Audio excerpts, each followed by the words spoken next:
TC number 375, 5 seconds. Start. Madam Chairman, we in the House belong to different political persuasions. We have differences of opinion in the approaches in the defense matters by the government on particular defense programs. But there has always been, and there is today also, a rare unanimity among all members in our affection and respect for the fighting man of the defense forces, whether they be in Siachen Glacier, whether they be in our desert frontier, whether they are on the high seas or fighting in the air. My senior colleague, the Defense Minister, Shri Sharad Pawar, during the last 2 months after taking charge, visited the remotest fronts of our country where our Jawans are in a state of readiness, including Siachen, and participated in naval exercises. He has also taken pains to visit our workers in our defense production units and scientists in the research and development units who are giving able support to our defense efforts. Madam, we are aware of the de-escalation of tensions in the world, the receding of the possibility of a nuclear war, largely due to the epoch-making initiative taken by great world leaders.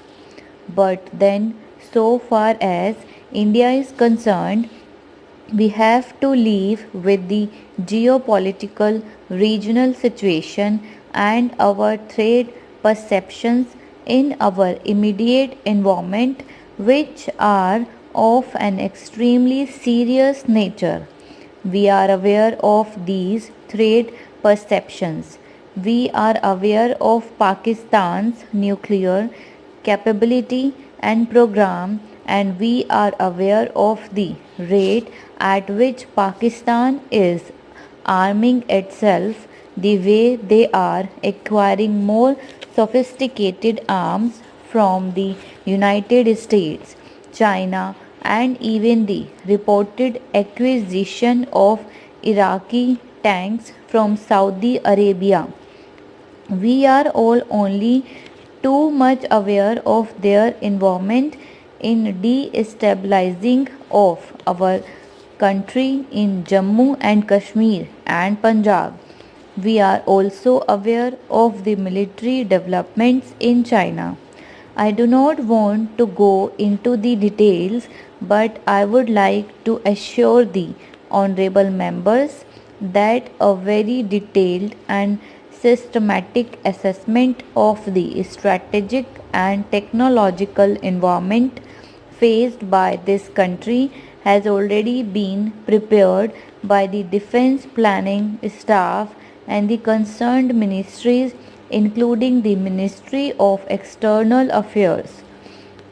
It is in a process of detailed discussion in the Ministry of Defense.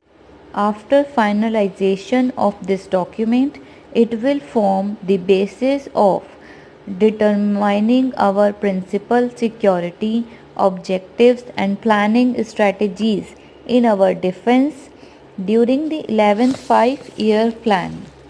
I, as the Minister of State in the Ministry of Defense, had recently an opportunity to visit Russia and chair a meeting on Indo-Russian Defense Cooperation. That was 2 or 3 days before the happenings there, the COP. We had very useful discussions, and I am happy to say that out of the 13 major issues which had to be sorted out with the Soviets in relation to the supply of spares and equipment and also continuing new programs, more than 10 issues were satisfactorily resolved and protocols entered into. The discussions were very cordial and productive. I would like to assure you, Madam Chairman, and through you, the House, that Indo Russian friendship and cooperation has been built on the strongest foundations by Pandit Jawaharlal Nehru and our national leaders for the last 40 to 45 years. This cooperation will be pursued. I would not like to say dependence on Russia as far as our armaments, equipment, or technology is concerned, but I would like to say that this cooperation is based on mutual respect. This is not a friendship between two peoples, two governments. This is a friendship between two nations who represent 1 billion people, or 1/5 of the entire humanity.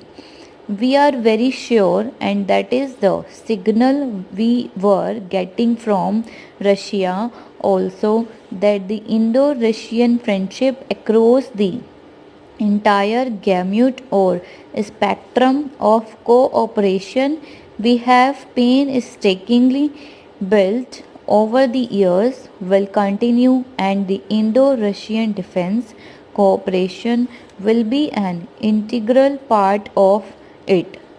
India shall do everything in its part, and the Defence Ministry shall take such approaches as to strengthen this cooperation, and we hope that we will get complete reciprocity from Russia.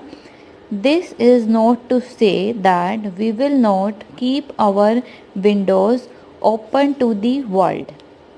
This is not to say that we will in any way compromise our defense preparedness in relation to the necessity of getting stores, getting equipment, modernizing our armed forces.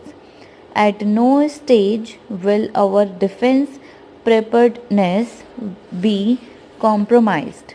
Madam Chairperson, we are all aware of the constraints of the defense budget. It is a part of the constraints of the overall budget of the nation. This year, the defense budget has been enhanced by 3% over the budget estimates of 2010-11. This is less than the amount suggested by the Committee on Defence Expenditure, which was formed to curtail defence expenditure. This is much less than the demands projected by the services and the agencies under this ministry.